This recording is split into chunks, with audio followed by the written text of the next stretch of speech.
and is rekindled by a spark from another person. Each of us has cause to think with deep gratitude of those who have lighted the flame within us. So to celebrate something that you didn't even know you wanted to celebrate, the 450th anniversary of the Edict of Torda, which was the first European issue around religious tolerance. And I would like to invite a team of people up to help me tell that story ever so briefly. This is adapted from a play by Jan Gartner. Not the whole play, I promise you.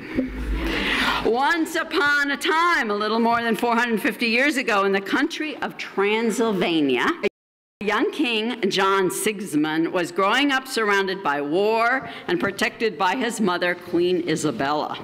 The followers of different religions kept fighting with each other. The Muslims with the Ottoman Empire and the Holy Roman Empire, really through the Habsburg Empire, that they were the Catholics. They're all fighting all the time.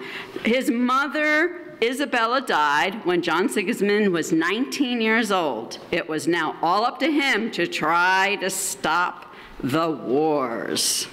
You're speaking to him. He's the noble, Jim. Nice. Oh, okay. What should we do? How can we stop the fighting? One king, one country, one religion. Just as they do in France and Spain, we must choose one religion for Transylvania. Everyone will have to follow it, and then we will have no more fighting.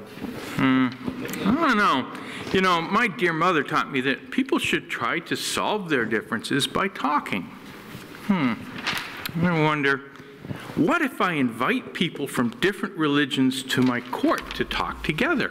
And that's just what he did. King John Sigismund invited a number of preachers to his court for a conversation about religion. I am a Calvinist preacher. I am a Catholic priest. I am a Lutheran preacher.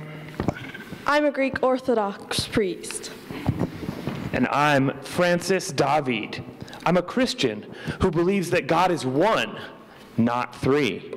Since I think God is a unity, not a trinity, some people call me a Unitarian.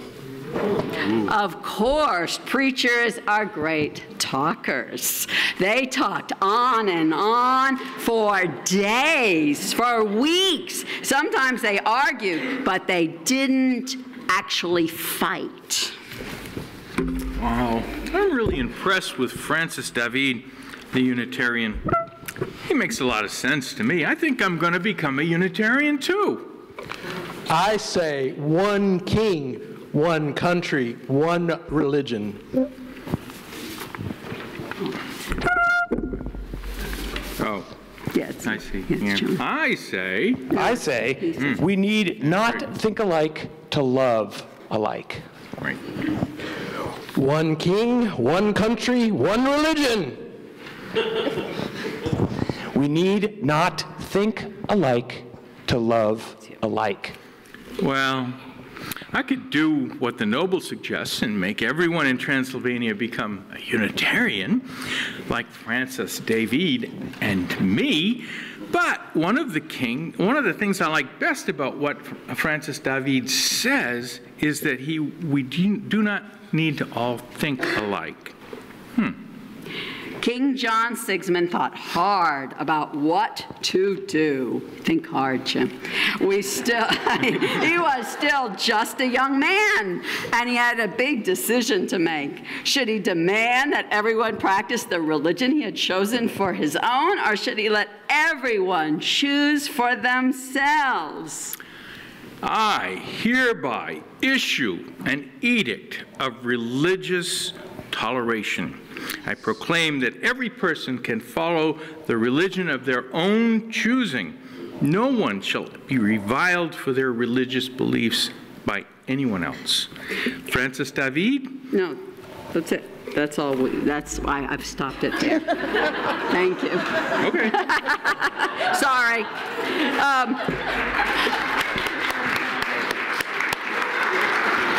Now, I'm going to invite you into the spirit of religion by actually reading the edict. His Majesty reaffirms that in every place that preachers shall preach and explain the gospel, each according to his sick understanding of it, and if the congregation like it, well. If not, no one shall compel them, for their souls would not be satisfied.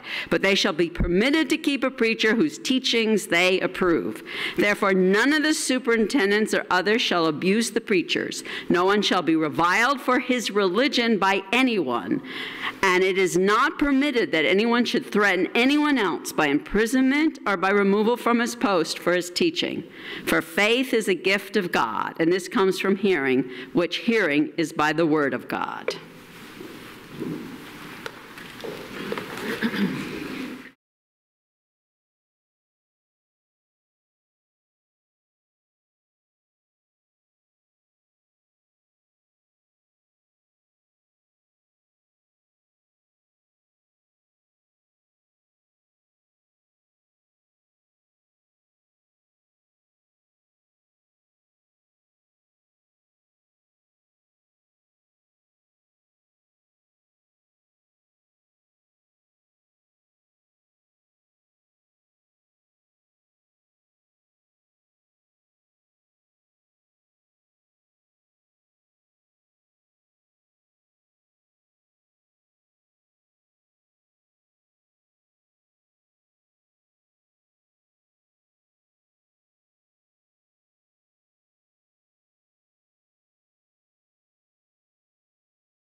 So the Edict of Tolerance was influenced by the Ottoman Empire, which was right up against Transylvania. They were neighbors. And it goes back to ancient Mesopotamia, where, you know, the big Mesopotamian city-states, when they conquered a people, let's say they conquered the Jewish people, and the Jewish people had to come and live in exile in Babylonia, they were supposed to bow down to the gods or goddesses in that city-state, Mesopotamia, but they also were allowed to practice their own religion. So there's this understanding that they would tolerate other people's religions. So this story goes back to those days. Long time ago, once upon a time, very long, long, long time ago. There were 3 young men who were Jewish exiles in Babylonia.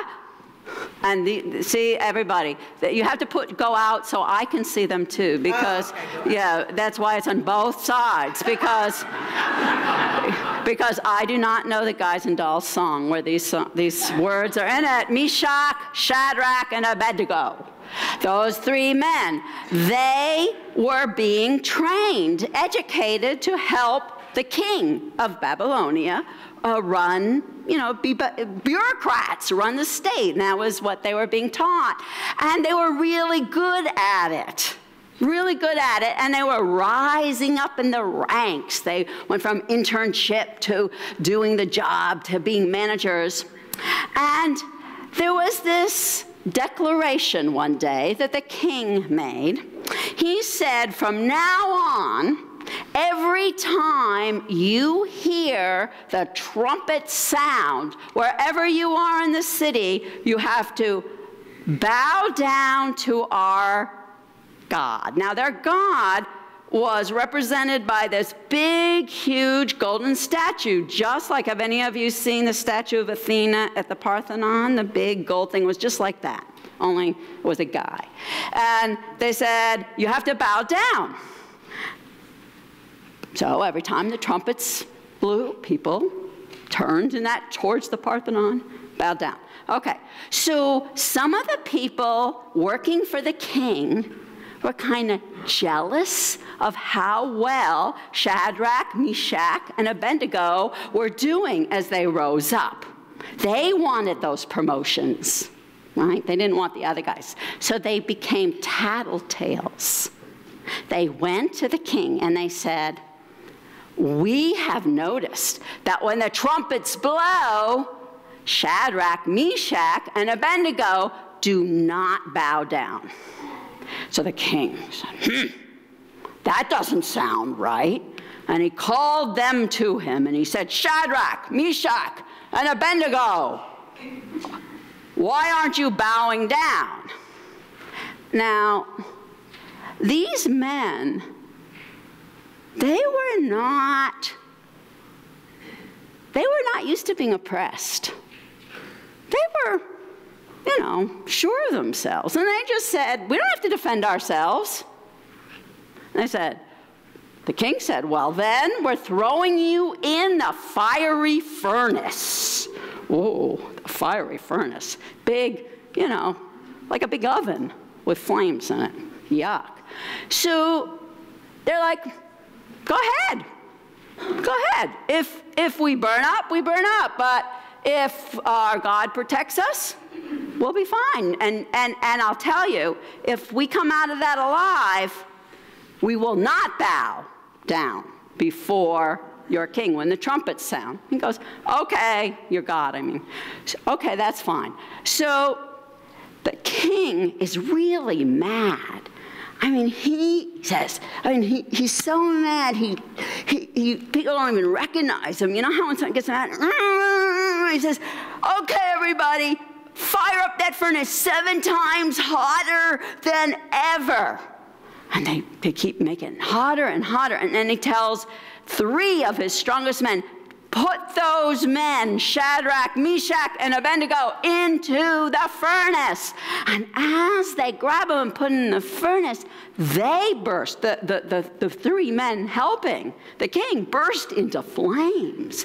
It's just so hot, very dangerous. And as they're in there, the king is looking. And it doesn't look like they're burning up. They're just standing there. And then he's looking, and all his advisors are around him, and he goes, I think there's a 4th person in there. His advisors go, I think that's an angel. I think that's an angel with them.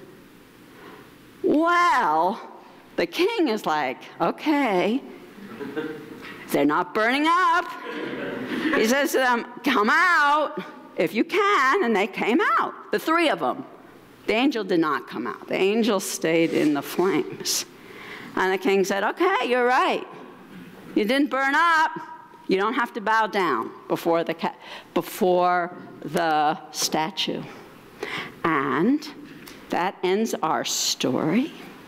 And now we're going to sing the children out to church school with a song on the inside back cover of the gray hymnal.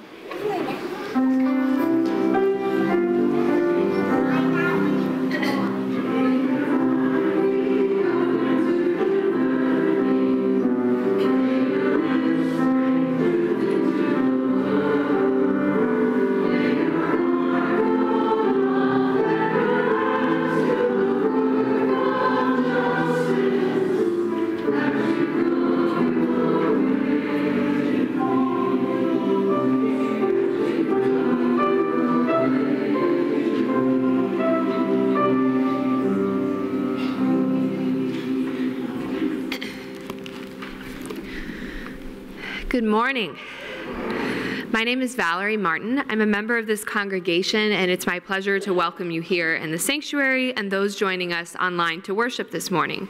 In order to reach a wider community than those able to be physically present on Sunday morning, portions of this service are live streamed and available on YouTube and our website at thefun.org.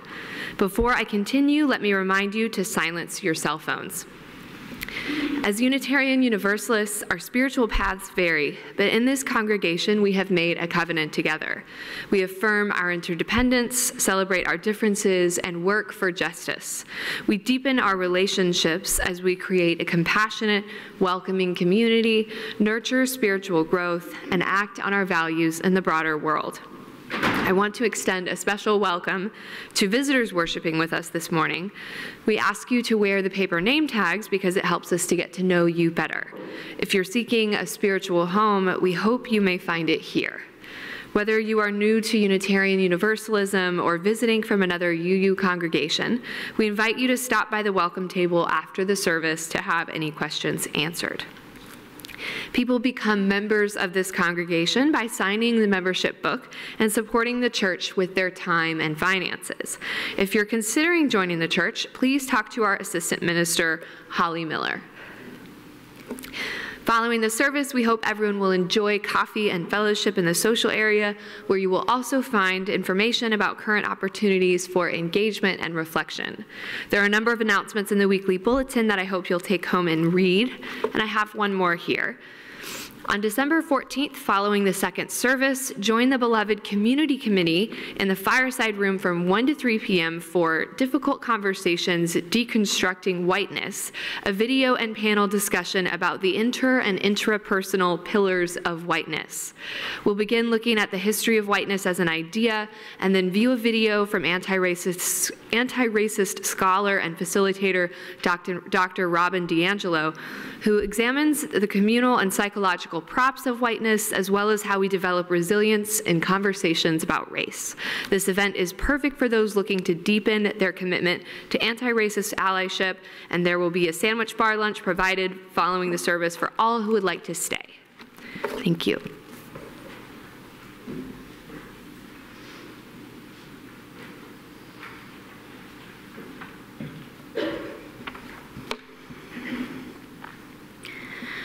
We come together each week with joys and concerns that we bring with us from our outside lives.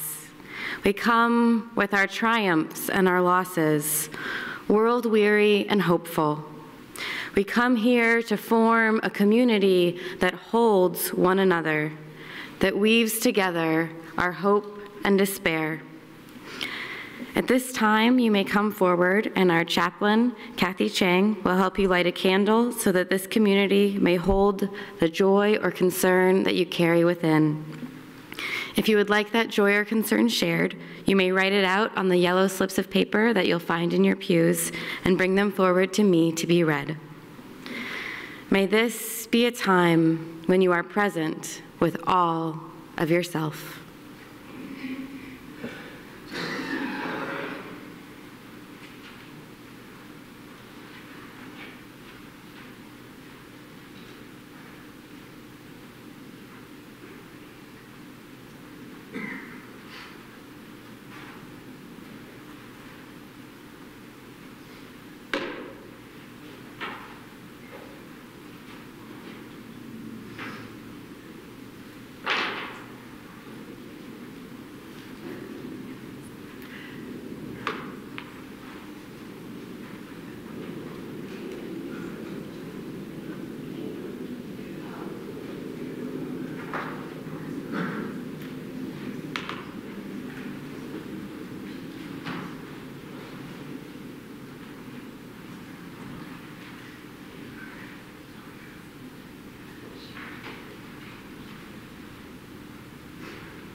Valerie Martin lit a candle for Brianna Thompson. My friend Bree is recovering from a double mastectomy. Please send love and prayers. And Debbie Fowler writes, lights a candle of concern for those challenged by PTSD. May they find peace. Let us hold these joys and concerns we've said aloud, and also the ones we carry within, as we enter into the spirit of prayer. Spirit of love, let us feel our connections with one another and with our parents and cousins who have worked towards our freedom. Let us feel the strength of the wide community in our narrow fingers, that our acts of care, our acts of justice, our acts of joy may be marked by us all. As we take time to lift up our gifts and our losses, let us feel the love of this community, holding them in each one of us. May it be so. The hope of this church is to share a journey of spiritual growth and to live out our faith in this world. We'll now take an offering that allows us to enact that faith and growth. We are currently sharing our plate with Habitat for Humanity, and I'd like to invite Kathy Gansky forward to share more with us now. Thank you.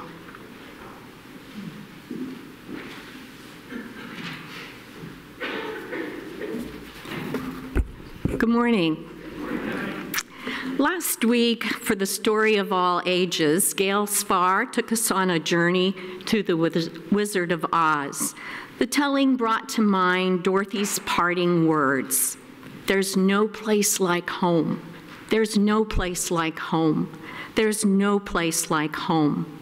Like Dorothy's, my childhood home was a small frame house in a rural area.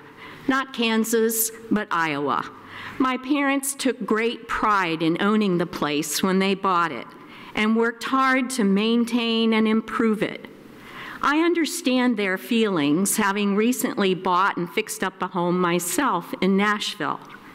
Others did the major work, but I put a lot of time and energy into the process, including changing out nearly all of the interior doorknobs and backplates, which were a hodgepodge of designs from the past 100 years. Although as a child I had watched and even helped in the building of tree houses and dog houses, these seldom had doors and never had knobs. Luckily, I started my work on the outside rather than inside of a bathroom door, because my first door effort ended in a shut door with a non-functioning latch. A couple of phone calls and multiple trials later, I had a smoothly working doorknob and latch and had moved on to another door. When all were finished, I must admit, I felt a great sense of accomplishment and pleasure.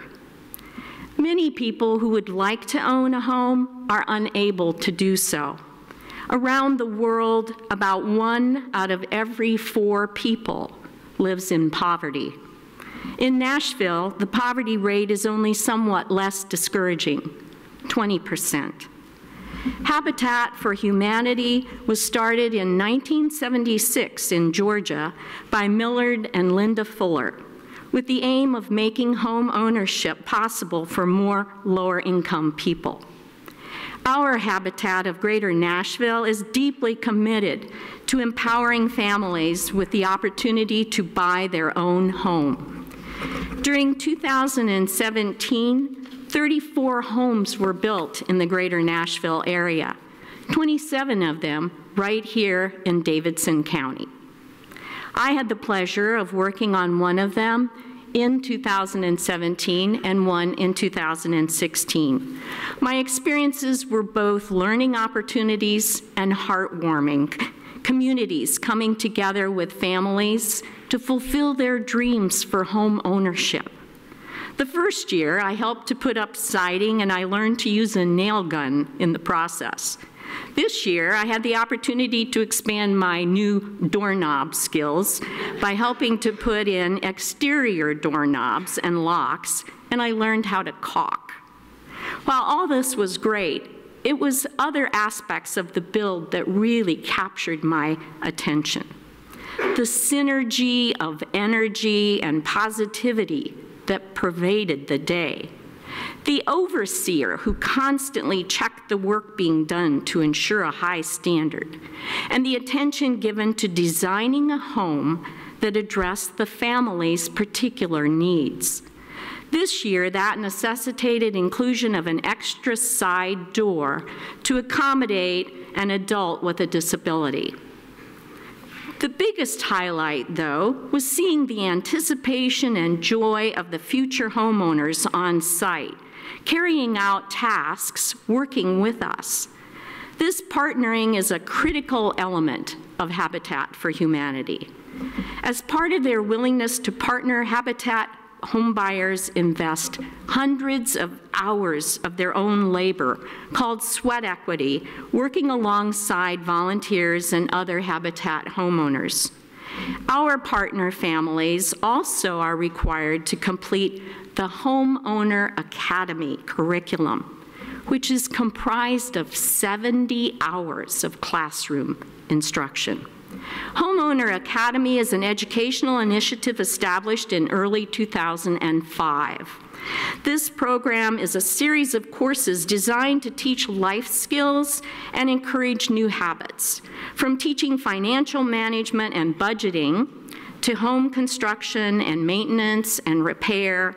The goal is to equip individuals and families to become more self-sufficient and be successful first home buyers. You may wonder, how are families chosen? Each local Habitat's Family Selection Committee chooses the homeowners based on 3 criteria: the applicant's level of need, their willingness to partner with Habitat, their ability to repay a mortgage through an affordable payment plan. The money raised for Share the Plate this month, along with our Valentine fundraiser, will pay for our part of the Unity Build in the fall. The Valentine fundraiser is Saturday, February 10th at 6 p.m. Childcare is available. Tickets, which include tapas, wine, a silent auction, and a talent show, are on sale today through the Sunday before the Valentine dinner at the social justice table for $25. We thank you in advance for your ongoing generosity.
John Sigismund, the son of John Japolia, king of Hungary and voivode, or governor, of Transylvania, was born in July of 1940. Sultan Suleiman of the Ottoman Empire considered the birth so important that he sent a representative to stand in the corner of Queen Isabella's room to watch over her and her infant. John Japolia died just 2 weeks after his son's birth, and on his deathbed, he instructed that his son be named heir to his titles, violating a previous agreement that had promised Hungary after his death to Ferdinand, the brother of Habsburg Emperor Charles. When it became clear after John's death that his successors had no intention of allowing Hungary to become part of Habsburg Empire, Ferdinand responded by laying siege to the Hungarian capital, Buda. In 1541, with Queen Isabella's forces nearing collapse, Sultan Suleiman appeared in Buda with a large army, successfully repulsing Ferdinand and establishing a lasting strategic partnership with Isabella. Suleiman claimed direct control of Buda and much of Lower Hungary, allowing Isabella and her infant son to rule Transylvania under his authority. After some years of political contrivance and redefinition, Transylvania developed a new identity as a border state, a semi-independent buffer between areas directly controlled by Habsburg and the Ottomans. It also became one of the safest places in Europe for the development of progressive Protestantism. In 1568, the now grown-up King John Sigismund, newly converted to Unitarianism, issued the Edict of Torda, which historians have celebrated as the first European policy of expansive religious tolerance. Rather than establishing his own faith as the national religion and compelling his people to adopt it, as was the custom of rulers, Sigismund made it legal for them to practice their own traditions. Moreover, he allowed congregations to choose their own preachers, preventing churches and state authorities from manipulating religious choice by forcing unpopular theology on people. And he supported the right of preachers to teach their own understanding of the gospel. The story of the Edict of Torda's proclamation of religious tolerance can be understood as a shared Islamic Unitarian undertaking, the result of reciprocal influence and creative exchange between two cultures, sharing close contact and mutual respect.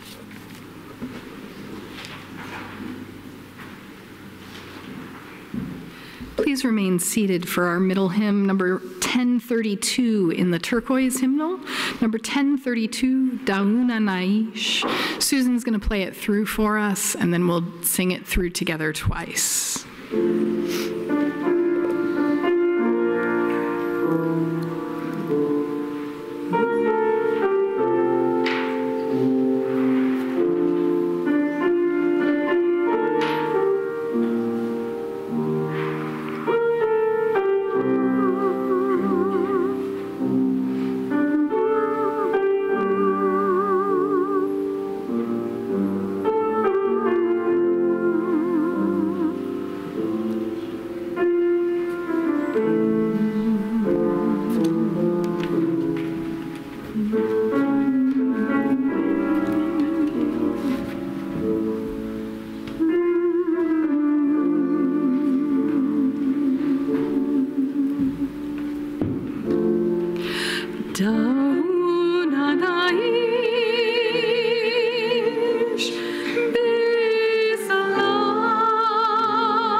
I invite you to finish arriving.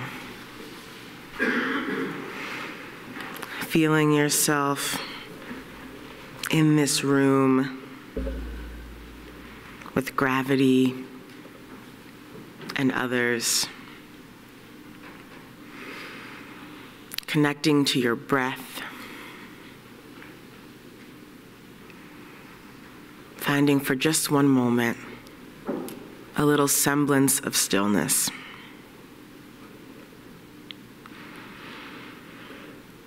I invite you to think of all of the borderlands in your life, the in-between spaces,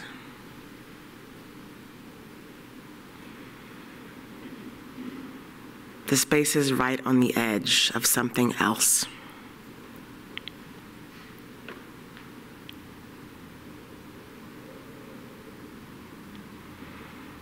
And invite you to imagine what is possible there.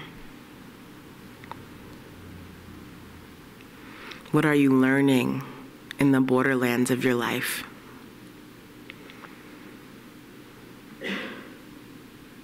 What lessons does the edge have to teach you?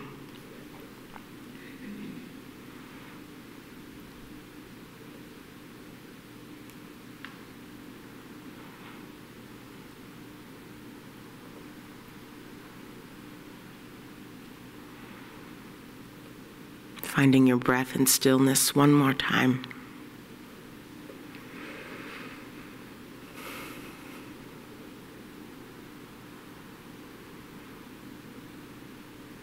May it be so.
Our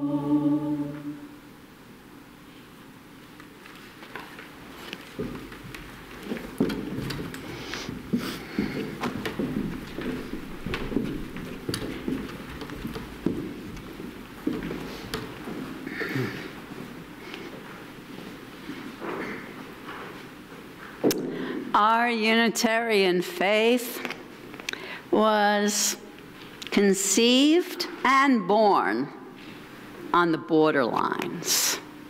On the borderlines.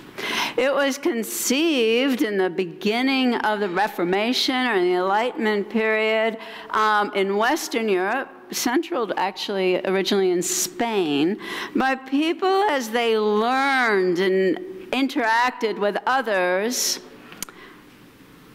were searching for what was common about Judaism, Christianity, and Islam. Of course, they had come in Spain from a past, that Moorish past, where those religions found toleration with one another for centuries. That was over, but that culture still affected them.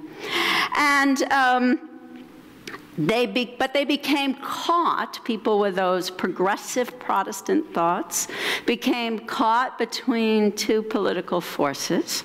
One of them was the Holy Roman Empire and the Inquisition.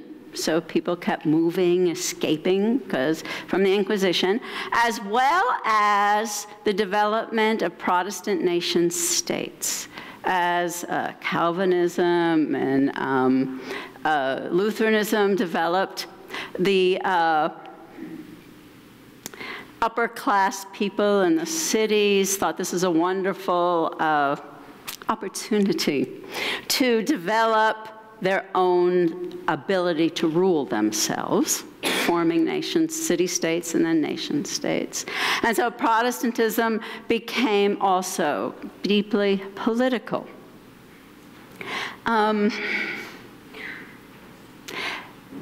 As our reading said, the progressive Protestants found refuge in Eastern Europe. They got pushed there by these two forces. And it was there where these ideas of that we were always open to new thoughts, new inspiration, or as they would say in religious terms, revelation is unsealed. We never stop understanding our relationship with all that is larger than ourselves, all that is sacred and holy. And in that area, there was this one very brief moment in time where Unitarianism was allowed to be born. And by being born, I mean there were churches and communities that called themselves Unitarian. They had a printing press. They became real here on this earth. And they could only do so in a place that was a border, a place where different influences came together. For instance, John Sigismund, when he grew up, his mother, Queen Isabella, was an amazing woman. She was deeply influenced by the Enlightenment, humanism, and she made sure her son grew up knowing the latest humanist thought. And of course, that part of their interaction was always with the Muslims that had an ancient tradition, going back to the Muslims, of religious tolerance. Now, that was different than religious freedom, as we could tell from the biblical story we told today, but it was a tolerance. So in that, John Sigismund only lived for another about 12 years after the religious tolerance edict. He died in his early 30s in a carriage accident with horses, horse accident.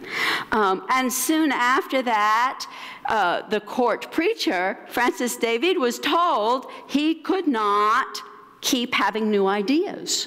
He kept researching and thinking and praying and coming up with new ideas, and the new rulers didn't like that.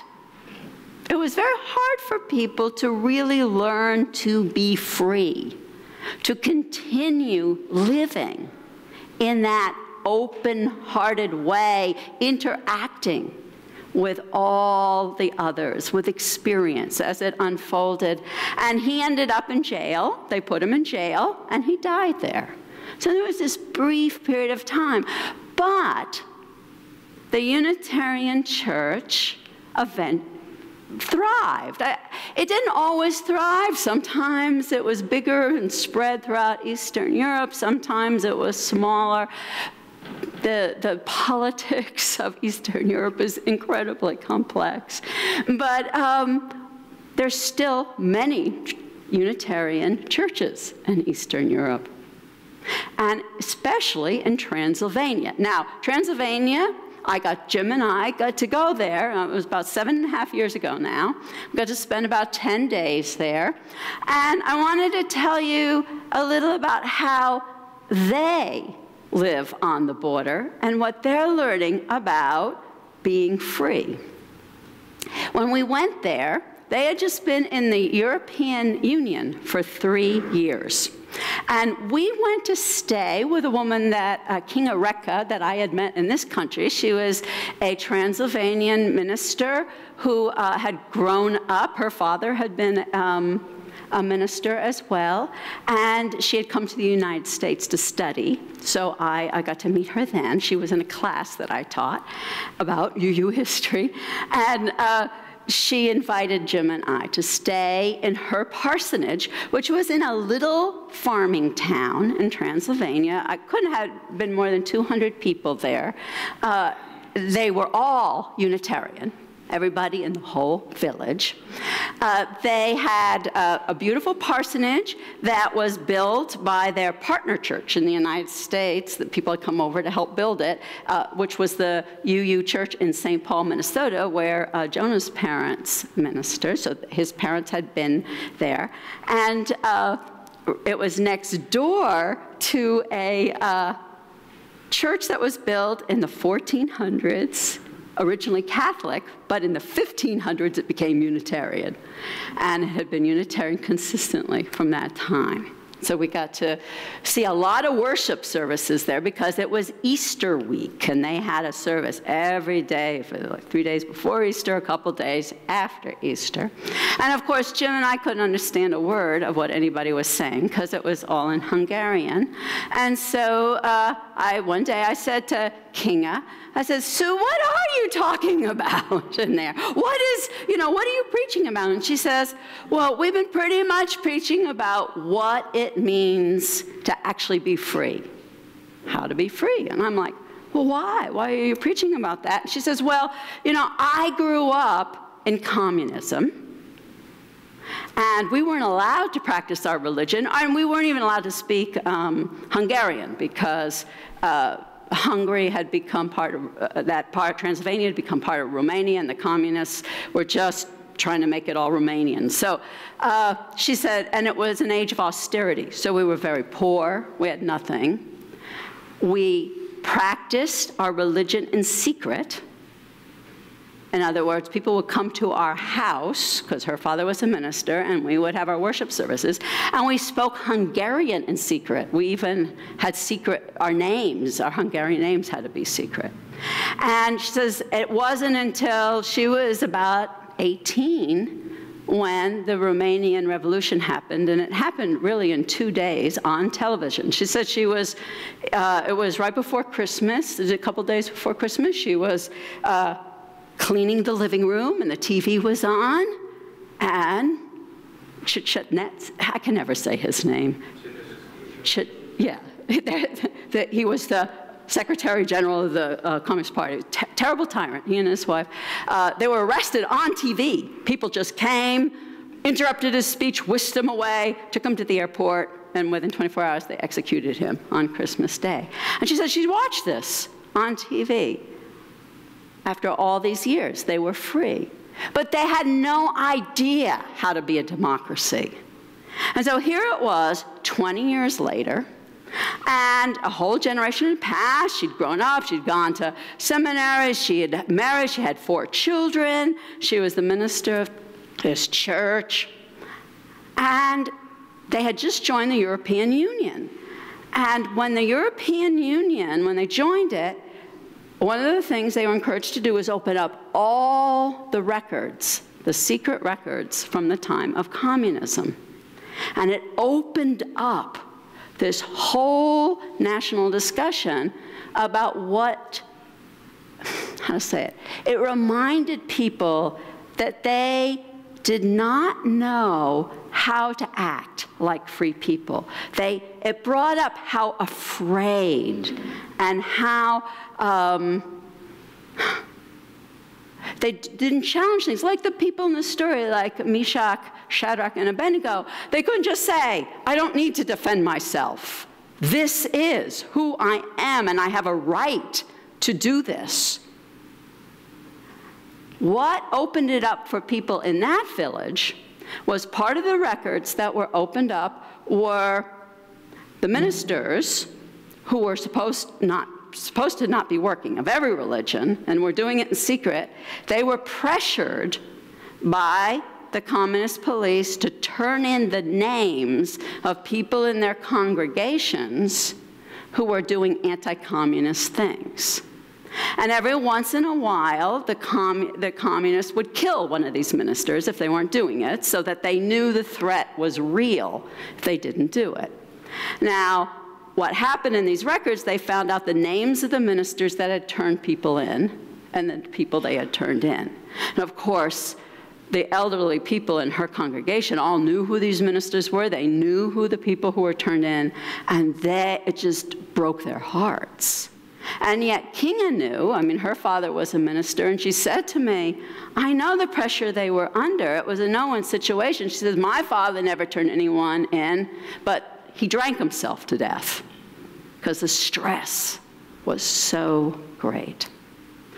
So I started thinking about, what does it mean for us to live on a borderland? So they're on this borderland between oppression and freedom, between the whole rest of Europe and how they're doing it, and they're all learning from each other. And in some ways, it was like going into a fiery furnace. It was not easy for them to do that. It brought up a lot of sorrow, trauma.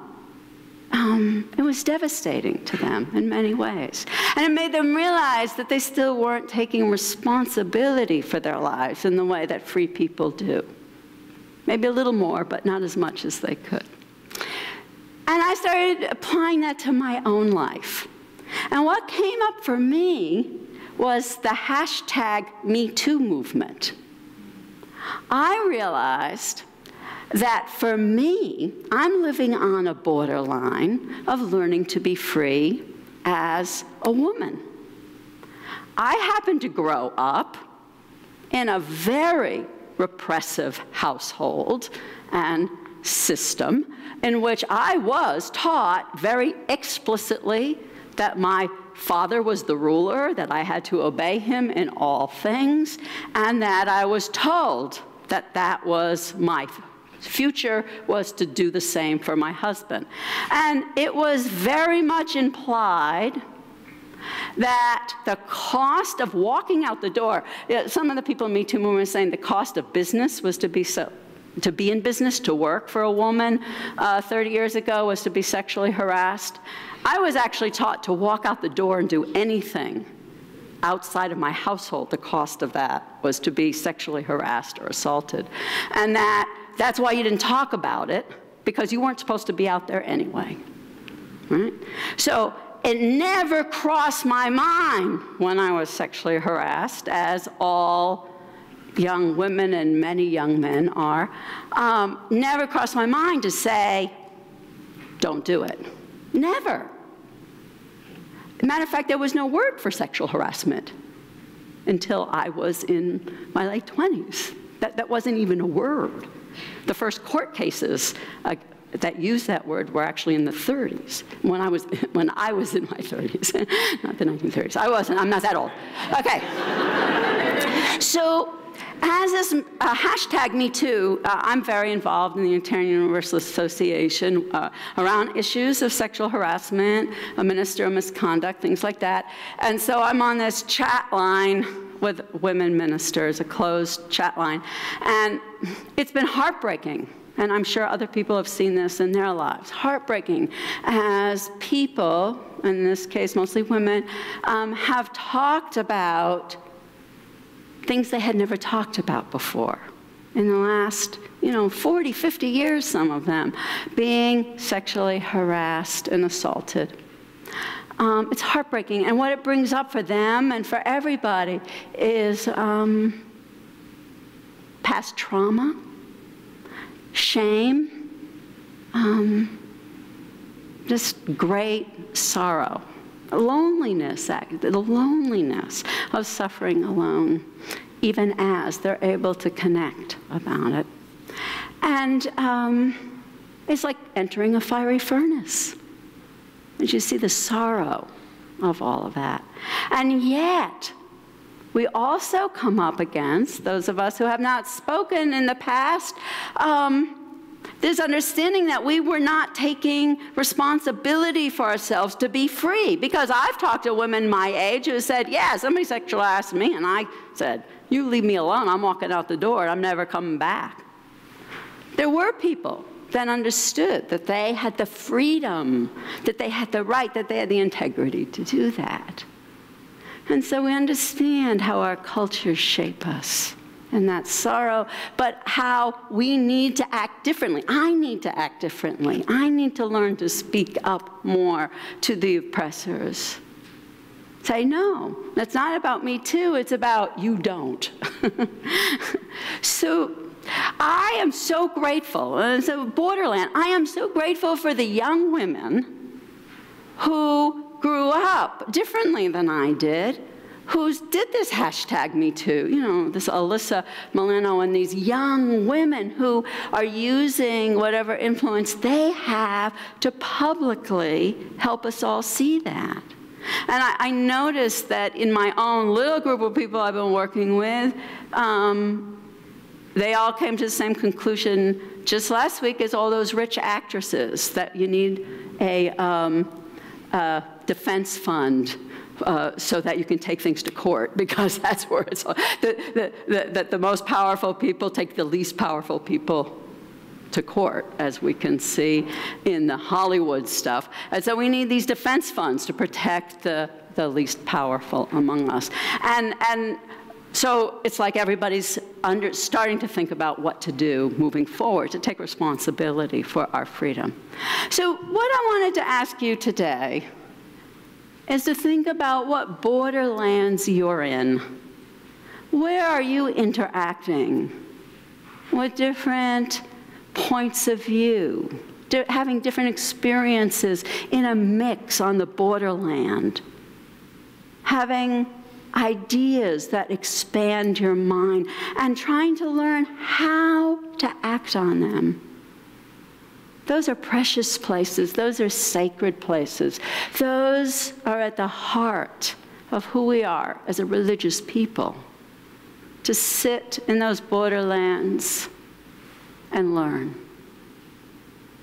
We'll be thinking ahead in the months ahead about how you act on those. But that's okay. We need the time to just be there and live there. We can, over and over and over again, generation after generation, learn how to be free. May it be so.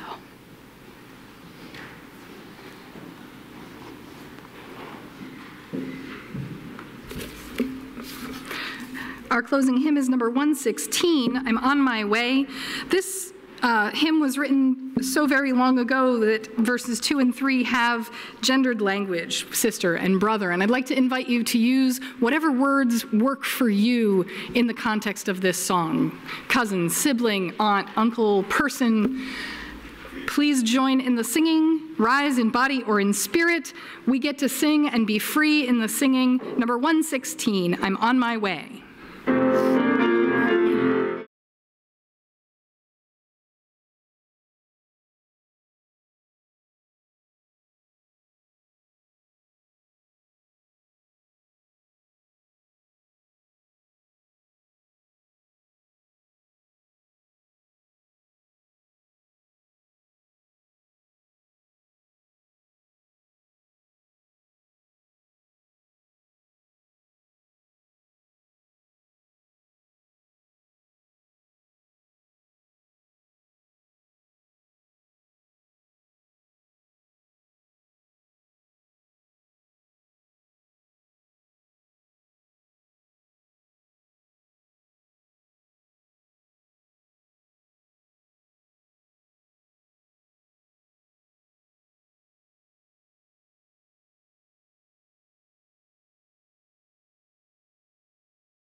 join me for the chalice extinguishing? The words can be found at the bottom of your order of service.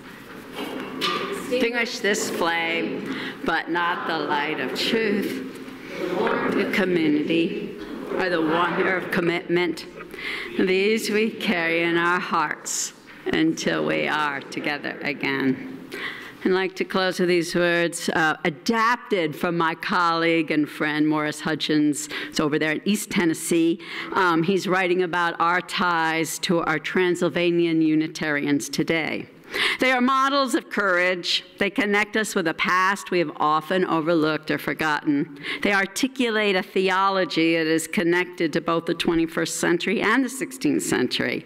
They remind us that freedom is a precious right in every era and every place. They remind us that freedom is to be fought for and preserved. If we do not help others find freedom, we might someday have to fight for it ourselves. As the world gets smaller and smaller, we should not isolate ourselves from people of the world, but stand in those boundaries with them.